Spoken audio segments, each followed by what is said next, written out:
ಮಾಘ ಶುದ್ಧ ದಶಮಿಯ ದಿನದಿ ತೇರು ಸಾಗುತ್ತೈತಿ. ಮಾಘ ಶುದ್ಧ ದಶಮಿಯ ದಿನದಿ ತೇರು ಸಾಗುತ್ತೈತಿ. ತೇರಿನೊಳಗಣ ಅಜ್ಜನ ಮೂರ್ತಿ ಸಜ್ಜಾಗಿ ಕಾಣಿಸ್ತೈತಿ.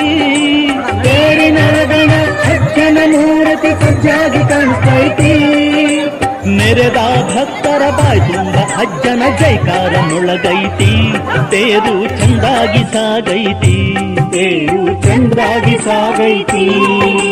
ನಂದಿಪುರದಲ್ಲಿ ದೊಡ್ಡ ಬಸವಳ ಜ್ಯೋತಿ ಒಂದು ಐತಿ. ಭಕ್ತಿಯಿಂದಲೇ ಸ್ಮರಿಸಿದ ಭಕ್ತರ ಬಿಡದೆ ಕಾಯುತ್ತೈತಿ. ಜೀವನ ಪಾವನಾಗುತ್ತೈತಿ. ಜೀವನ ಪಾವನಾಗುತ್ತೈತಿ. ಜೀವನ ಪಾವನಾಗುತ್ತೈತಿ.